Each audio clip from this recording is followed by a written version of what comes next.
بسم الله الرحمن الرحيم.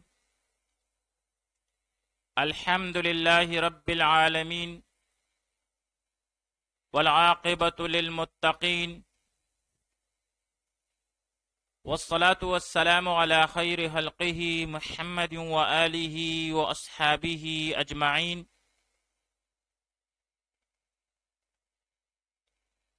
آج زاد الطالبین میں ہمارا 270واں سبق ہے، جس میں ہم حدیث نمبر 264 کا ترجمہ، لغوی و صرفی تحقیق، تشریح اور ترکیب کے بارے میں پڑھیں گے۔ حدیث نمبر 264 ہے، اذا لم تستحی فاصنع ما شئت۔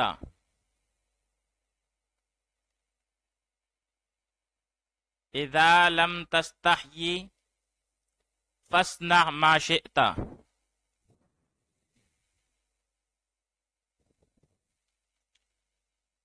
اذا لم تستحی، جب تو بے شرم ہو جائے،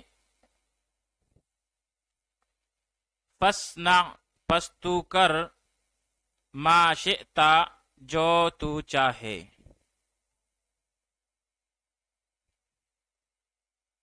اذا لم تستحی، جب تو بے شرم ہو جائے، فاصنع، پس تو کر، ما شئت، جو تو چاہے۔ اب یہاں پر لم تستحی صیغہ واحد مذکر غائب، پہلے جہت بلم،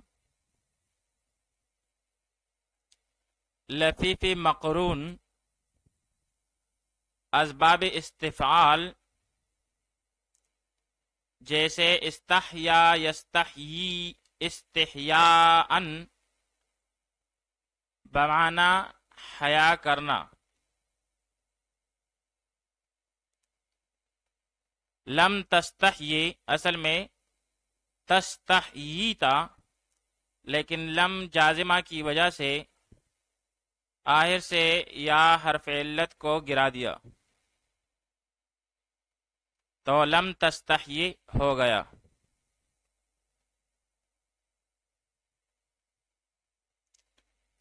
اسنا صیغہ واحد مذکر مخاطب، پہلے امر حاضر معلوم،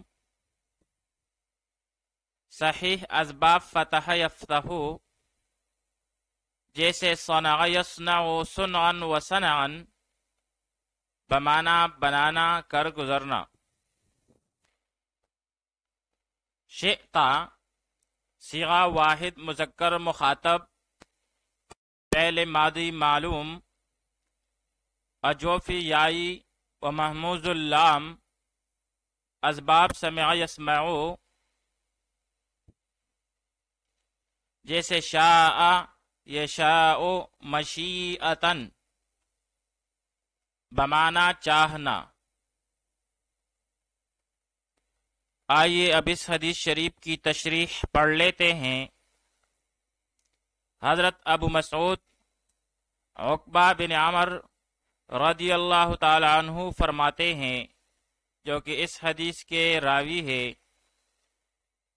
کہ نبی کریم صلی اللہ علیہ وآلہ وسلم نے فرمایا، سابقہ نبوتوں کی باتوں میں سے جو باتیں ہماری امت کے لوگوں نے پائی ہے، ان میں سے ایک یہ ہے کہ جب تمہارے اندر حیا نہ ہو تو جو چاہو کرتے پھرو۔ حدیث پاک میں وارد جملہ اذا لم تستحی فاصنع ما شئت انبیاء سابقین کی نبوتوں میں بھی موجود تھا۔ ایک نبی سے دوسرے نبی تک منتقل ہوتے ہوتے امت محمدیہ تک پہنچ گیا، جس کو رسول اللہ صلی اللہ علیہ وآلہ وسلم نے جس کی خبر دی۔ حیا کا تعلق ان اخلاقی کریمہ سے ہے جن کی ہر نبی نے تعلیم و تلقین فرمائی۔ نبی کریم صلی اللہ علیہ وآلہ وسلم کی تعلیمات مبارکہ میں حیا کو خصوصی اہمیت حاصل ہے، کیونکہ آپ صلی اللہ علیہ وآلہ وسلم مکارم اخلاق کی تکمیل کے لیے مبعوث کیے گئے تھے۔ ابو ہریرہ رضی اللہ تعالیٰ عنہ فرماتے ہیں کہ رسول اللہ صلی اللہ علیہ وسلم نے فرمایا، ایمان کے 70 سے کچھ اوپر یا 60 سے کچھ اوپر شعبے ہے۔ سب سے افضل کلمہ لا الہ الا اللہ کا اقرار و اعتراف کرنا ہے، جبکہ سب سے ادنا شعبہ راستے سے کسی ایذارساں چیز کو ہٹا دینا ہے، جبکہ حیا بھی ایمان کا ایک اہم ترین شعبہ ہے۔ والحیاء شعبۃ من الایمان۔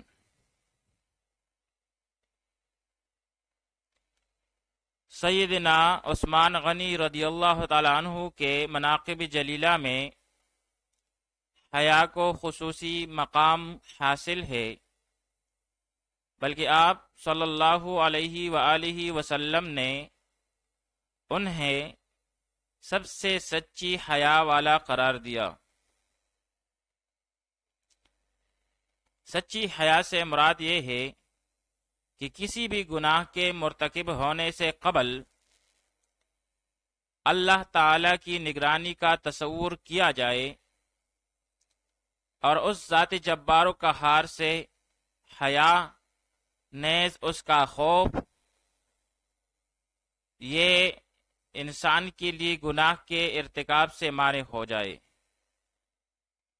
یعنی وہ اللہ کا خوف محسوس کرے اور اس سے حیا کرے اور خود کو گناہ سے بچائے رکھے، تو یہ حیا کی سب سے اعلیٰ اور عمدہ صورت ہے۔ جس بندے سے حیا جیسی بلند و بالا فضیلت و خصلت چھن جائے اور وہ زیور حیا سے خالی اور محروم کر دیا جائے تو بھائی وہ انتہائی فضیحت و دناعت میں گر جاتا ہے اور نتیجتاً ردی اخلاق نیز قبیح قسم کے اعمال کا مرتکب بن جاتا ہے۔ چنانچہ بے حیائی کا انجام شر ہی شر ہے، واللہ المستعان۔ ابو اسحاق المروزی رحمۃ اللہ تعالی علیہ فرماتے ہیں کہ یہ حدیث بطور اصول کلی کے ہے، اور وہ اصول یہ ہے کہ ہر وہ کام جس میں آدمی کو شبہ ہو کہ اس میں کوئی نص وارد ہوئی ہے یا نہیں، تو اب اگر اس کام کو کرتے وقت اس کو شرم و حیا ہوتی ہے تو اس کام کو نہ کرے، اور اگر شرم و حیا نہیں ہوتی تو کر لے۔ آئیے اب اس حدیث شریف کی ترکیب پڑھ لیتے ہیں۔ اذا لم تستحی فاصنع ما شئت۔ اذا کلمہ شرط لم جازمہ، تستحی پہلے مضارع مجزوم، واحد مذکر مخاطب کا سیاح ہے، لہذا اس میں انت ضمیر مستتر واجب الاستتار اس کا فاعل، پھر فعل اپنے ضمیر فاعل کے ساتھ مل کر جملہ فعلیہ خبریہ ہو کر شرط، فاصنع اس میں فا جزائیہ، اثنا پہلے امر حاضر معلوم اور اس میں انت ضمیر مستتر واجب الاستتار اس کا فاعل، پھر آگے جا کر ما موصولہ، شئتا فعل ماضی اور اس میں تا ضمیر بارز، ضمیر مرفوع متصل مرفوع محلن ہو کے اس کا فاعل، پھر فعل اپنے فاعل کے ساتھ مل کر جملہ فعلیہ خبریہ ہو کر یہ صلہ ہوا ما قبل کے ما موصولہ کے لیے، پھر موصول صلہ مل کر یہ مفعول بھی ہے اس نا فعل با فاعل کے لیے. پھر فعل اپنے ضمیر فاعل اور مفعول بھی کے ساتھ مل کر جملہ فعلیہ انشائیہ ہو کر جزا ہے ما قبل کے شرط کے لیے. اور پھر شرط اور جزا مل کر جملہ شرطیہ ہوا. وصلی اللہ تعالی علی خیر خلقہ محمد وآلہ واصحابہ اجمعین.